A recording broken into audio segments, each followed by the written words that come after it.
Probably this will not be so popular, but I need to talk about traveling.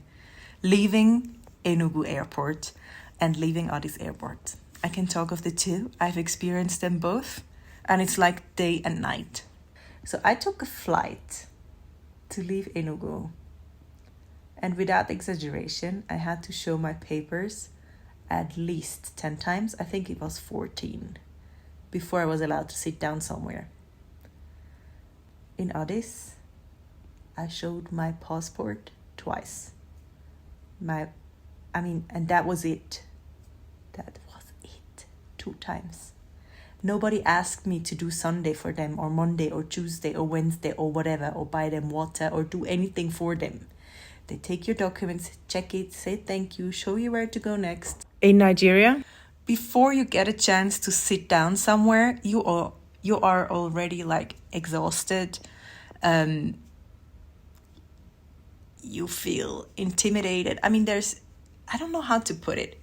It's very uncomfortable, basically, because whatever they're going to ask you, you have to remain polite, you have to be quiet, you have to answer, because it might bear some consequences, right? If you're like, no, I don't want to talk about that, whatever. I just felt it was so stressful.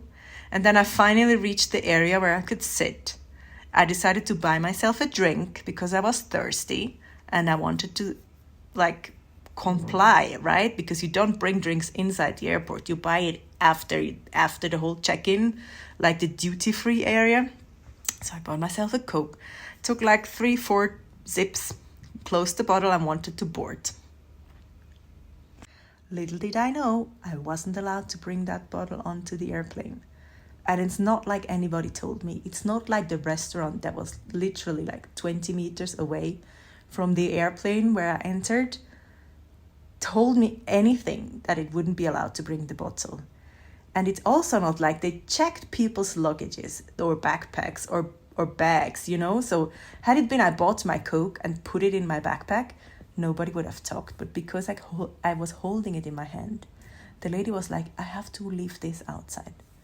Then I told the lady, but I bought this inside the airport, inside after all the checks. The reason why they don't allow liquids inside the airplane is because they're afraid it might be an explosive or something. But I bought it at the airport. The lady insisted. She said I should drink out the bottle. Have you ever drink 1 bottle of Coke in a minute? It's not possible. Now I understand. People might have bigger problems than this in Nigeria. But really, really, really, if you want to bring tourism to this country, if you want to bring in investors to this place, entering and exiting shouldn't be a big deal. Make it as comfortable as possible. And people will go and tell their friends, hey, traveling to Nigeria is like a piece of cake. It's not a problem. But if you ask any stranger, any foreigner about his experience at the border, I will really put my hand into fire that they will share similar stories. It's just not a good thing. It's not a good thing. The immigration, the airport is the first thing you see when you come and the last thing you see when you come. And it's not an African thing. In Ethiopia, people are polite.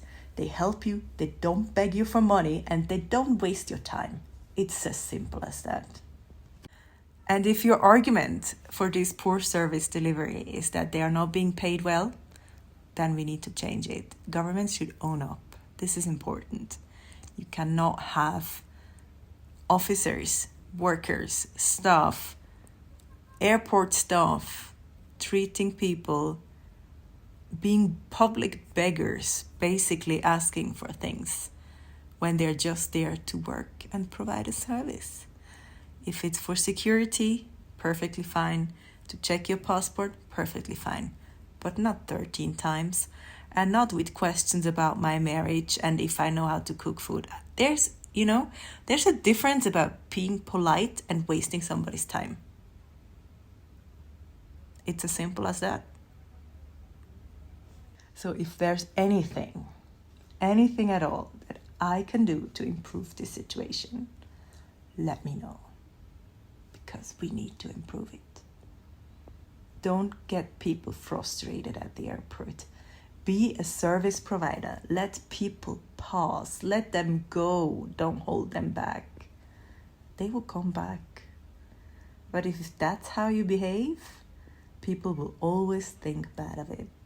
Remember, the first thing and the last thing they see of Nigeria is the airport. Sorry.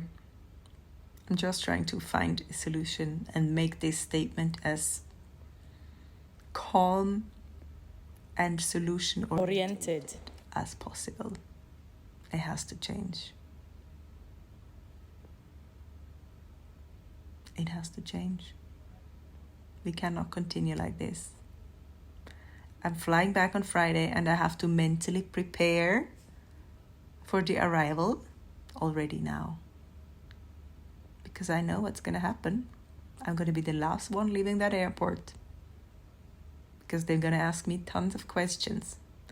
And I'm not even traveling with kids. Like when you travel with kids, it's even worse. Because you have them screaming and shouting and running around and hungry and thirsty and whatever. Traveling alone, but I'm already stressed out about my upcoming trip. Not because I'm afraid of flying, because of the stress.